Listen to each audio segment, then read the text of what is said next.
जय श्री बालाजी। नव वर्ष 2024 आप सबको मुबारक हो। ढेर सारी खुशियां लेकर आप सबके लिए आए। मैं राकेश वशिष्ठ आप सबका स्वागत करता हूं। वर्षफल 2024 के अंतर्गत इस कड़ी की आखिरी वीडियो जो कि मीन लगना की है आपके सामने लेकर हाजिर हूं। मीन लगना के लिए क्या ग्रह स्थिति रहेगी, कहां कहां पे ग्रह की स्थिति रहेगी, किस किस घर में रहेगी, क्या फल देगी, क्या उपाय करने हैं, इसी के ऊपर चर्चा करेंगे कि मीन लगन के लिए वर्ष 2024 कैसा रहने वाला है।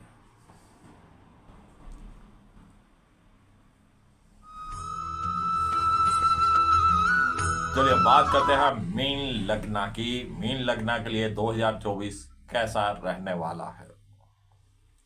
जैसे ही वर्ष 2024 शुरू होगा, शनि देव की स्थिति 12वें भाव में रहने वाली है, यानी कि कुंभ राशि जो 12वें भाव में पड़ेगी वहां पर शनिदेव रहेंगे और पूरा वर्ष 2024 शनिदेव 12वें भाव में गोचर करेंगे।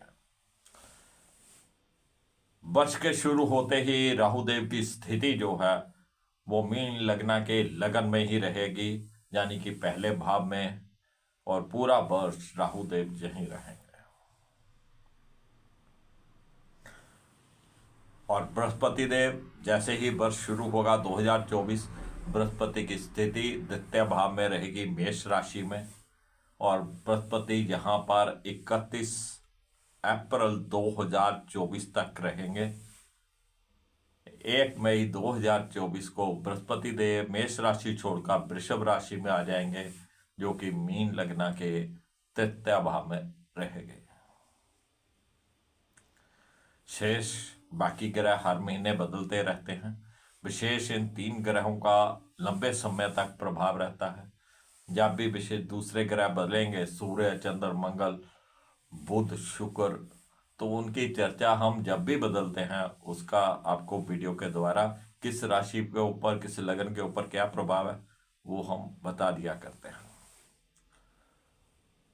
जो पहली बार इस चैनल के ऊपर आए हैं उस चैनल को सब्सक्राइब कर लें, और सब्सक्राइब करने के बाद बेल का आइकॉन भी दबाएं। बेल का आइकॉन दबाने का लाभ ये होगा कि जो भी न्यू वीडियो हम अपलोड करेंगे उसकी नोटिफिकेशन आपको तुरंत मिल जाएगी और आप समय से हमारे साथ जुड़ पाएंगे, उस जानकारी को हासिल कर पाएंगे। चलिए सर्वप्रथम बात कर लेते हैं शनिदेव की। शनिदेव मीन लगना के लिए एकादश भाव और 12वें भाव के स्वामी होते हैं और 12वें भाव में ही गोचर करने वाले हैं। अब लाभ भाव का स्वामी 12वें भाव में आय से अधिक खर्चे, और शनिदेव 12वें भाव में बैठ के खर्चों में बढ़ोतरी करने वाले हैं। बड़े भाई बहनों के साथ संबंध बहुत ज्यादा मधुर नहीं रहने वाले, मिले जुले से प्रभाव रहेंगे। कभी उनका सहयोग मिलेगा, कभी नहीं मिलेगा, कभी उनसे विचार मिल गए, कभी नहीं मिले, और आपकी जो जायज इच्छाएं हैं उनकी पूर्ति में भी कुछ ना कुछ बाधाएं रहेंगी। तो शनिदेव यहाँ पे बहुत अच्छा फल नहीं करने वाले। हाँ, लेकिन जो मीन लगन वाले किसी मल्टीनेशनल कंपनी में जॉब करते हैं उनके लिए शनिदेव अच्छा फल कर सकते हैं। जो इम्पोर्ट एक्सपोर्ट का कार्य करते हो, इम्पोर्टेड वस्तुओं को बेचने का कार्य करते हो, उनके लिए शनिदेव कुछ लाभदायक हो सकते हैं। लेकिन यहाँ से शनिदेव की तृतीय दृष्टि द्वितीय भाव के ऊपर रहने वाली है, और द्वितीय भाव हमारे धन से संबंधित है। वहां पर मेष राशि रहेगी, शनिदेव वहां नीच के हो जाते हैं, तो कहीं ना कहीं सेविंग्स में भी शनिदेव आपको दिखते देंगे। उतनी सेविंग आप नहीं कर पाएंगे जितनी सेविंग अगर आपका जो एक आइडिया रहता है कि मुझे इतनी सेविंग करनी है हर महीने, वो आप नहीं कर पाएंगे,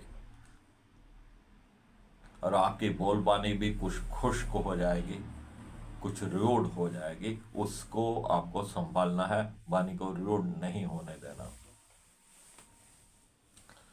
और यहीं से शनिदेव की जो सप्तम दृष्टि रहेगी वो छठे भाव के ऊपर रहेगी, और शत्रु पक्ष यहाँ पे कुछ ना कुछ दब के रहेगा। शनिदेव की दसम दृष्टि भाग्य भाव के ऊपर रहने वाली है, तो भाग्य में भी कहीं ना कहीं शनिदेव कुछ रुकावटें दे सकते हैं। जब भी भाग्य भाव का स्वामी शनि के साथ कुछ मेल करेगा, या शनि के आमने सामने रहेगा, या 12वें भाव में जाएगा, तो विदेश यात्रा से संबंधित कुछ ना कुछ कार्य आपका हो सकता है।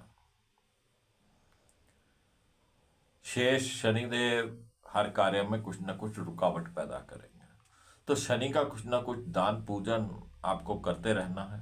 शनिदेव के मंदिर जाइए, शनिदेव को नमस्कार करिए, उनके चरणों में थोड़ा सरसों का तेल, काले उड़द अर्पित करिए। सूखे काले चने बना लीजिए, सरसों के तेल में फ्राई करके वो बांट दीजिए। चलिए अब बात करते हैं राहु देव की। राहु जो कि मीन लगन के लगन में ही रहेंगे। राहु का लगन में बैठना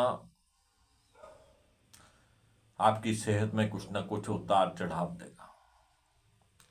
कहीं ना कहीं कोई नज़र दोष वगैरह भी हो सकता है, तो आपको अपनी नज़र उतारते रहना चाहिए।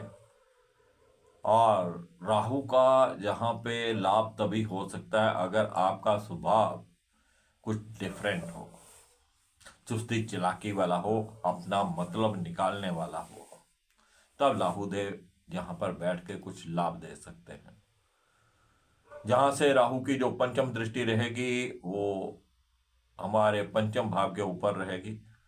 विद्यार्थी वर्ग का अपनी पढ़ाई लिखाई में मन कम लगेगा, उनकी कंसंट्रेशन बार बार टूटेगी और उनकी पढ़ाई लिखाई में कुछ समस्याएं ये राहु देव खड़ी करेंगे। और विद्यार्थी वर्ग को राहु को शांत करने के लिए एक तो नेवी ब्लू कलर बहुत कम पहनना है, या नेवी ब्लू कलर से दूरी बना के रखें, और माँ सरस्वती की आराधना करें। माँ सरस्वती राहु की देवी हैं, और जब भी आप पढ़ने बैठें कुछ सरस्वती देव का मंत्र उच्चारण करके प्रार्थना करके बैठें। और जब भी आपको लगे कि मेरी कंसंट्रेशन टूट रही है, तब फिर से उस मंत्र को 2 मिनट पढ़ें और फिर अपनी पढ़ाई लिखाई में लगे। और संतान पक्ष का सुख भी जहाँ पे बहुत ज़्यादा अच्छा नहीं लगता है, संतान आपकी कहने से बाहर हो सकती है, संतान आपके आगे बोलने लग जाएगी, तो या कहीं ना कहीं संतान की कुछ सोसाइटी खराब हो सकती है, तो संतान के ऊपर भी नज़र रखिएगा। जो पति पत्नी विवाहित हैं, जो संतान की इच्छा रखते थे, उनके लिए भी जय राहु देव की दृष्टि पंचम भाव के ऊपर संतान सुख से कुछ वंचित रखेगी। और अगर कहीं को प्रेगनेंसी बन जाए तो आपको बहुत अलर्ट रहना है, राहु देव कुछ मिस हैपनिंग भी कर सकते हैं। और यहीं से राहु की जो सप्तम दृष्टि है वो सप्तम भाव के ऊपर रहेगी, तो वैवाहिक जीवन में भी उथल पुथल मचा के रखेंगे। आपके लाइफ पार्टनर की सेहत में उतार चढ़ाव रहेंगे, आपसी तालमेल में कमी रहेगी, आपसी जो सहयोग है वो पूर्ण नहीं रहेगा। तो वैवाहिक जीवन में भी जो उथल पुथल रखेंगे। और जो विवाह योग्य हैं मीन लगन वाले, जिनके लिए लड़का या लड़की देखे जा रहा था, तो उनके रिश्ते में भी जो भी बात चलेगी वहां पर भी कुछ ना कुछ विघ्न बाधाएं जय राहु देव खड़ी करते रहेंगे। कोई बात आपकी सिरे लगने वाली हो जाएगी, आपको लगेगा बात बहुत स्मूथ चल रही है, अचानक कोई ना कोई वहम भरम उत्पन्न हो जाएगा और बात रुक जाएगी। तो ये राहु की स्थिति बहुत अच्छी यहाँ पर नहीं है। और यहीं से राहु की जो नवम दृष्टि रहेगी वो भाग्य भाव के ऊपर रहेगी। पिताश्री की सेहत में उतार चढ़ाव हो सकते हैं। आपके हर कार्य में राहु देव रुकावट डालेंगे। हर कार्य आपका बिना रुके हो ही नहीं सकता, हर कार्य में रुकावट। अब जहां पे राहु को काबू करना बहुत जरूरी है। कनक, गुड़ और तांबे का पैसा, ये तीनों चीजें मिला के आपको हर महीने जल प्रवाह करनी है, कम से कम महीने में एक बार तो जरूर करनी है। और नीले रंग के कपड़ों से आपको परहेज करना है। किसी से भी बिजली से चलने वाली कोई भी चीज गिफ्ट में मत लीजिएगा। अगर आपने बिजली से चलने वाली एक चीज कोई गिफ्ट ली तो फिर राहुदेव बहुत ज्यादा एक्टिव हो जाएंगे, फिर आप उनको संभाल नहीं पाएंगे, हर कार्य में रुकावट आ जाएगी। चलिए अब बात बृहस्पति देव की कर लेते हैं। बृहस्पति देव जो कि दसम भाव और लगन के स्वामी होकर द्वितीय भाव में बैठे हुए हैं, मित्र राशि में बैठे हैं, ये आपके लिए शुभ बैठे हुए हैं। कहीं ना कहीं परिवार का सहयोग आपको यहाँ पे मिलता रहेगा, आपकी वाणी भी कुछ सॉफ्ट रहेगी। जो परेशानियां शनिदेव की तृतीय दृष्टि दे रही थी, अब उनको ये बृहस्पति देव काबू में करेंगे। किसी न किसी रूप में आपकी कुछ ना कुछ सेविंग भी करवा देंगे और परिवार का सुख आपको बृहस्पति देव जहां पर देंगे। बृहस्पति की पंचम दृष्टि छठे भाव पे रहेगी।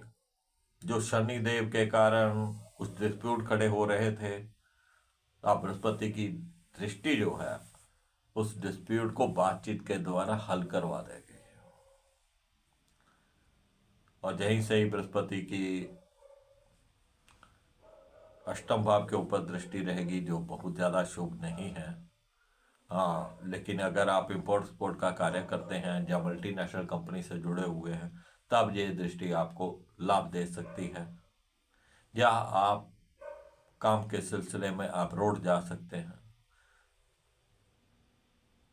और बृहस्पति की नवम दृष्टि दसम भाव के ऊपर रहेगी, जो आपके कारोबार में कुछ ना कुछ बढ़ोतरी करेगी, आपकी जॉब में भी आपको राहत की सांस देगी। अगर आपने नई जॉब के लिए अप्लाई कर रखा था, किसी पे इंटरव्यू दे रखा था, तो वहां पर भी आपको जॉब मिलने की संभावनाएं बनी हुई हैं। लेकिन बहुत ज्यादा लाभ जहां पे नहीं होने वाला, क्योंकि आय भाव का स्वामी 12वें भाव में बैठा है, खर्चे अधिक हो जाएंगे। तो बृहस्पति देव फिर भी कुछ ना कुछ शुभ है, कहीं ना कहीं मीन लगन वालों को सहयोग करेंगे। और ये स्थिति 31 अप्रैल तक रहेगी। 1 मई 2024 को बृहस्पति देव तृतीय भाव में गोचर करेंगे, और तृतीय भाव है छोटे भाई बहनों का। अब छोटे भाई बहनों के ऊपर जब राहु शनि की दृष्टि चल रही है, तृतीय भाव है छोटे भाई बहनों का। अब छोटे भाई बहनों का आपको सहयोग मिलेगा, उनके साथ आपका अच्छा तालमेल बैठ जाएगा। दोस्त मित्र अड़ोसी पड़ोसी सब आपका सहयोग करेंगे। लेखन कार्य में जो भी व्यक्ति लगे हुए हैं, जिनका लिखने पढ़ने से संबंधित कार्य है, उनको काफी सफलता यहाँ पे मिलती हुई नजर आएगी। और बृहस्पति की पंचम दृष्टि सप्तम भाव के ऊपर रहेगी। आप जो राहु देव शरारत कर रहे थे, जो आपके विवाह शादी में रुकावट डाल रहे थे, गृहस्थ जीवन में रुकावट डाल रहे थे, ये बृहस्पति की दृष्टि उसको काबू में करेगी। अब आपके लाइफ पार्टनर की सेहत पहले से बेहतर होने लगेगी। आपका आपसी तालमेल अपने लाइफ पार्टनर के साथ पहले से बेहतर होने लग जाएगा, या आप एक दूसरे का सहयोग करने लग जाएंगे। लेकिन राहुदेव फिर भी शरारत करते रहेंगे, लेकिन स्थिति पहले से बेहतर रहेगी। और जिनकी विवाह शादी में या रिश्ता होने में जो रुकावटें आ रही थी, आप बृहस्पति देव उन रुकावटों को निकाल लेंगे। बस जब भी आपकी रिश्ते की बात चले, आप लड़का देखने जाएं या लड़की देखने जाएं, या आपकी एंगेजमेंट होनी हो, तो नेवी ब्लू कलर आपको बिल्कुल नहीं पहनना है। अब तृतीय भाव से बृहस्पति देव की जो सप्तम दृष्टि है, वो भाग्य भाव के ऊपर रहे। अब राहु ने जो आपके भाग्य में रुकावटें डाली हुई थी, आप बृहस्पति देव उन रुकावटों को निकाल लेंगे। पिताश्री की सेहत पहले से अच्छी रहेगी। जितना आप धर्म के साथ जुड़ के रहेंगे, जितना आप अपने इष्ट देव और आपके जो स्पिरिचुअल गुरु हों उनका आप सत्कार करेंगे, मान सम्मान करेंगे, जितना आप उनके मंत्र का उच्चारण करेंगे, वो आपके भाग्य को चमका देगा, उसमें आ रही रुकावटों को दूर कर देंगे। धार्मिक रहना है आपको, सिद्ध पुरुष कोई मिल जाए उसके चरण स्पर्श करिए, किसी साधु सन्यासी को आप चरण स्पर्श करके उनका आशीर्वाद लीजिए, आपके अड़ोस पड़ोस में या रिश्तेदारी में जो बुजुर्ग हैं उनका चरण स्पर्श करके आशीर्वाद लीजिए। जितना आप बृहस्पति को अच्छा रखेंगे, धर्म के साथ जुड़ के रहेंगे, आपका भाग्य उतना ही निखर कर सामने आएगा। जब भाग्य सही होता है तो फिर हर कार्य में सफलता मिलती है। अब तृतीय भाव से बृहस्पति देव की नवम दृष्टि लाभ भाव के ऊपर रहेगी, तो आपके लाभ की संभावनाएं अधिक बढ़ जाएंगी। यानी कि अगर आप कहीं जॉब भी बदलते हैं तो जो आपकी सैलरी होगी, जो आपका पैकेज होगा, वो पहले से बढ़कर मिलेगा। लेकिन खर्चे आपके काबू में नहीं आने वाले, खर्चे आपके वैसे के वैसे ही रहने वाले। हाँ, लेकिन ये है कुछ ना कुछ इच्छा पूर्ति ये बृहस्पति देव भी करवाएंगे, जो जायज इच्छाएं होंगी उनको पूर्ण कराएंगे। तो ये था मीन लग्न के लिए 2024 का फल। किसी न किसी रूप में आपको अच्छा और बुरा मिक्स मिलता रहेगा। नव वर्ष आप सबके लिए मुबारक हो, बहुत बहुत खुशियां लेकर आपके लिए आए। और मैं फिर मिलूंगा आपको नई जानकारी के साथ किसी नए वीडियो में। तब तक राकेश विशिष्ट को इजाजत दीजिए। जय श्री बालाजी।